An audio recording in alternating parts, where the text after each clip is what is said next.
আপনি কি জানেন, একদিন মদিনায় যখন কঠিন দুর্ভিক্ষ দেখা দেয়, খাদ্য সংকট, পানির অভাব এবং মুদ্রাস্ফীতি জনজীবনকে দুঃখের মধ্যে ফেলেছিল, ঠিক তখনই হযরত উসমান ইবনে আফফান রাদিয়াল্লাহু আনহু এর একটি অসাধারণ ন্যায়পরায়ণতার ঘটনা ঘটেছিল। হযরত উসমান রাদিয়াল্লাহু আনহু তখন একটি বিশাল ব্যবসায়ী। তার ব্যবসায় প্রচুর পরিমাণে মালামাল ছিল, কিন্তু তিনি নিজেকে আল্লাহর পথে ত্যাগ করতে প্রস্তুত হয়েছিলেন।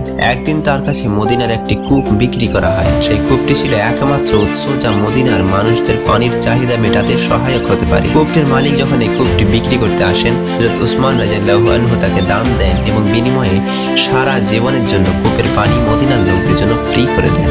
এটি ছিল একটি দান।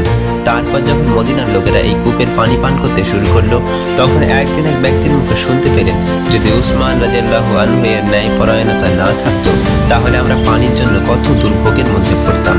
সেই মুহূর্তে হযরত উসমান রাদিয়াল্লাহু আনহু নিজেকে আরও ত্যাগী এবং ন্যায়পরায়ণ ভাবতে লাগলেন, কারণ তিনি জানতেন এটি তার জান মাল সবার চেয়েও আল্লাহর সন্তুষ্টির জন্য